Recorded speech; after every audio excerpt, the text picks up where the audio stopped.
Welcome to Sportsworld, Al Jazeera's regular look at sport around the globe. I'm Joanna Gajarowska. As the calendar is set to turn to 2008 in a few weeks, the sporting world will turn its attention to the Summer Olympics in Beijing. Athletes from all over the world will be stepping up their training regimes and hoping to qualify for the biggest event in world sport. But for one group of aspiring athletes, posting good results on the field of play won't be enough. They also have to deal with political hurdles to achieve their Olympic dreams. Al Jazeera's Brendan Connor reports.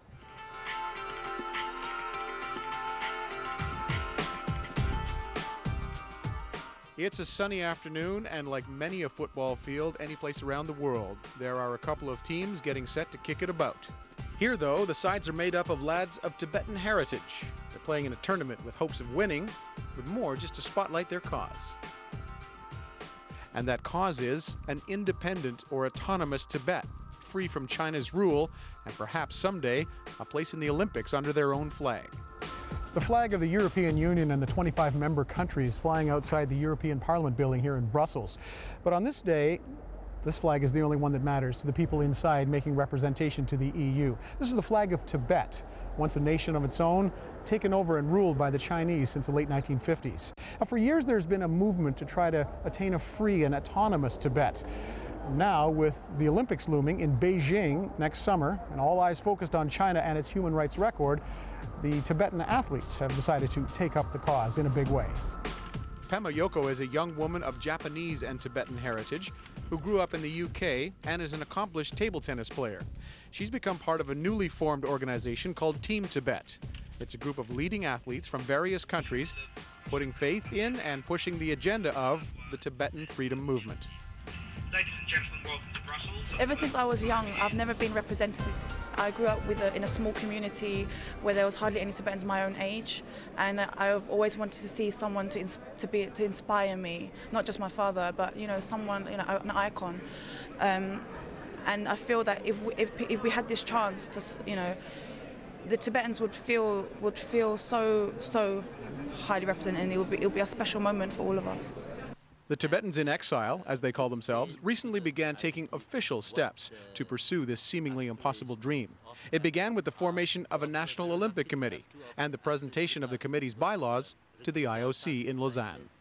There are some examples in the history of the Olympics that nations without territory, which are not usually recognized internationally, were able to join this Olympic.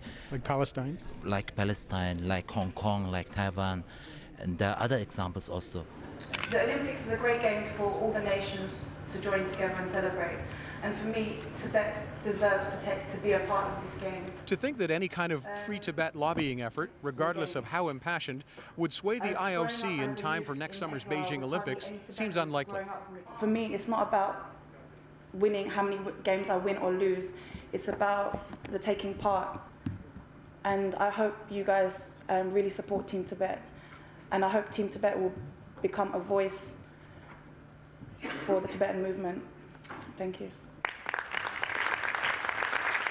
And that was emphasized to the Team Tibet athletes during their visit to the European Parliament.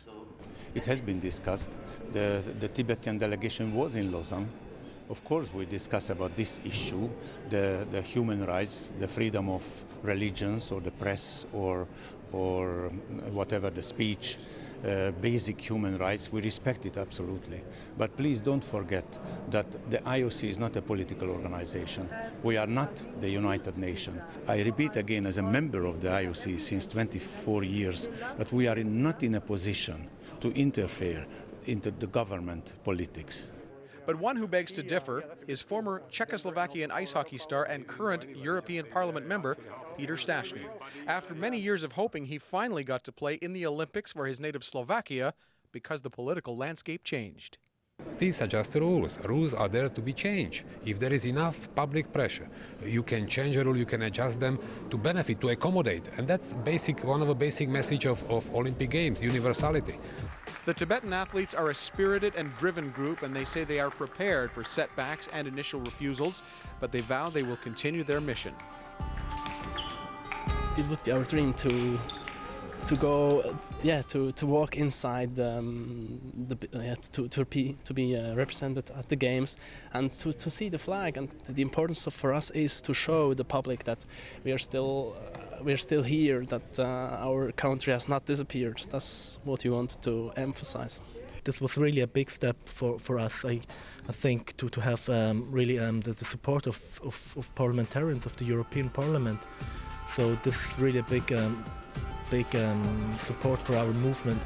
So Pama Yoko is at the end of her day and had some parting words with two Buddhist monks based in Brussels who encouraged her and her colleagues. I think it was really successful. It was very inspiring as well. I feel now more that we have a chance. If not 2008, maybe 2012 in London. We want to make Team Tibet real, and I hope we will. So it's off to the train and back to England until the next call comes to take up the cause and to speak up again for the dream of Team Tibet. Brendan Connor, Al Jazeera, Brussels.